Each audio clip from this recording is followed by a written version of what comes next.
কিচেনে সবাইকে স্বাগতম। আজকে আমি বিলাতি আমড়ার চাটনি করব। এটা ভালো করে ধুয়ে নুন জলে চুবিয়ে রেখেছি। একমালা নারকেল কোড়া আর পোস্ত ভাজবো। এই যে এখানে আমি পোস্ত দিয়ে দিলাম, ভেজে নেব। তেল দিয়ে দিলাম 25 গ্রাম পোস্ত এবং 50 মতন তেল দিয়ে দিলাম।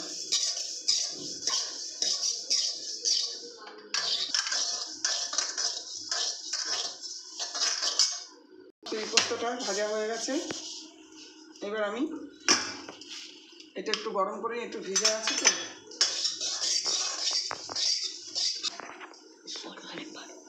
এই যে পোস্ত তেল ভাজা হয়ে গেছে, আমি মিক্সি কন্টেনারে ঢেলে দিলাম। এবার আমি তেল দিয়ে দিলাম, শুকনো লঙ্কা ফোড়ন দিয়ে দিলাম, আর দিয়ে দিলাম পাঁচফোড়ন।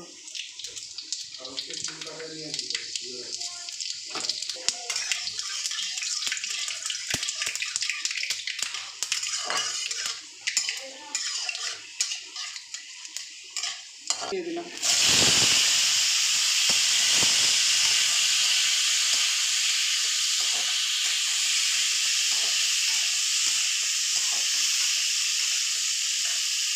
এখানে আমি হাফ চামচ লবণ দিয়ে দিলাম।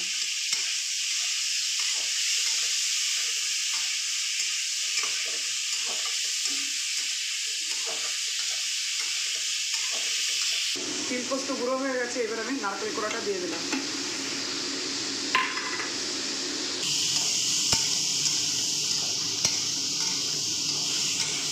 জল দিয়ে দিলাম।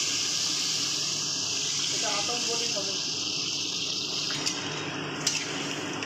এই যে আমরা চাটনি আমি এইভাবে করব, তিল পোস্ত বাটা দিয়ে আর নারকেল কোড়া দিয়ে করবো। আমড়াটা সেদ্ধ হয়ে গেলে আমি তারপরে চিনি দেবো, দিয়ে দিচ্ছি। আমরা সেদ্ধ হবে, তারপর চিনি দেবো।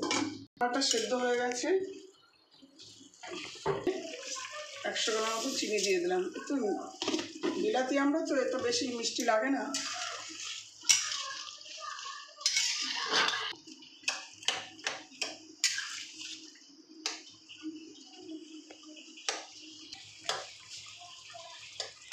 এই যে আমার এটা সেদ্ধ হয়ে গেছে।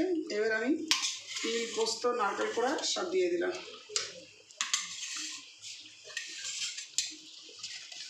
এই চাটনিটা আমি যেভাবে করেছি আপনারা সেভাবে করবেন এবং খেয়ে প্রত্যেককে ভালো বলবে। দারুণ টেস্টি চাটনি একটা।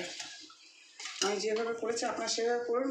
বাড়িতে খেয়ে প্রত্যেকে ভালো বললে, ভালো লাগলে লাইক কমেন্ট শেয়ার করবেন এবং পাশে থাকা বেল আইকনে ক্লিক করবেন এবং আমাকে সকলে সাবস্ক্রাইব করবেন এবং আমার ফেসবুককে ফলো আপ করবেন।